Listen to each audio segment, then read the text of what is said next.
सच तो यह है कि हम चाहे जितनी कोशिश कर लें, यह दुनिया कभी भी सुखों की नगरी नहीं बन सकती। अगर बन सकती तो अब तक बन जानी चाहिए थी। इसके सुख की नगरी न बन पाने का पहला कारण है हम इंसानों का स्वभाव से काम, क्रोध, लोभ, मोह, ईर्ष्या, द्वेष, अहंकार, स्वार्थ, मतलब और छल कपट युक्त होना।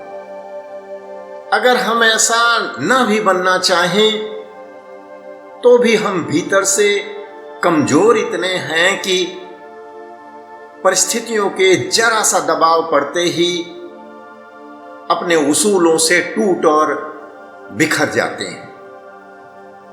हम इंसान होकर दावे चाहे कितने ही बड़े बड़े क्यों न कर लें, लेकिन हमें दुखी होने के लिए इंसानों से अलग किसी बाहरी दुश्मन की जरूरत नहीं है।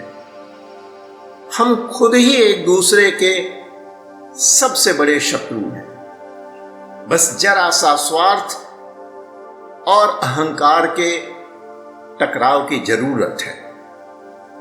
हमें जानवरों और प्रकृति से इतना बड़ा खतरा नहीं है जितना आपस में खुद एक दूसरे से है। खुद को जानवर कहे जाने पर हमें कितना बुरा लगता है, लेकिन क्या हम जानवरों से जरा सा भी अलग और बेहतर हैं? हमारे और जानवरों के बीच सिर्फ एक ही बड़ा फर्क है, वह है बुद्धि का।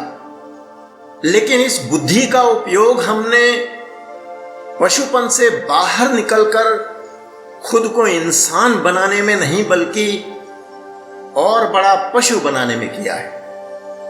एक जानवर खाने पीने, लड़ने झगड़ने, मौज मस्ती और इंद्रियों के भोग के अलावा और क्या करता है?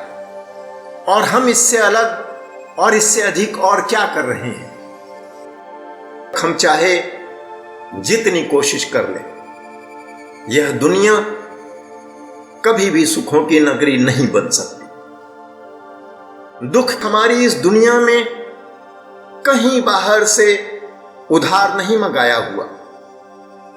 दुख किसी और दुनिया से हमारी धरती पर नहीं उतर आया। दुख तो हमारी अपनी ही दुनिया का वह हिस्सा है जो हमेशा से ही हमारे बीच रहा है। बस हम ही इस झूठी उम्मीद में जी रहे हैं कि कोई और चाहे कर सका हो या नहीं, पर शायद हम अपने इस जीवन को दुख मुक्त जरूर कर लेंगे। जब तक हमें डॉक्टरों, अस्पतालों और दवाइयों की जरूरत रहेगी, जब तक हमें पुलिस, अदालतों, सेना और हथियारों की जरूरत है, तब तक यह दुनिया किस तरह सुख की नगरी बन सकती है? और इन सब की जरूरत हमें कब नहीं थी और कब नहीं होगी?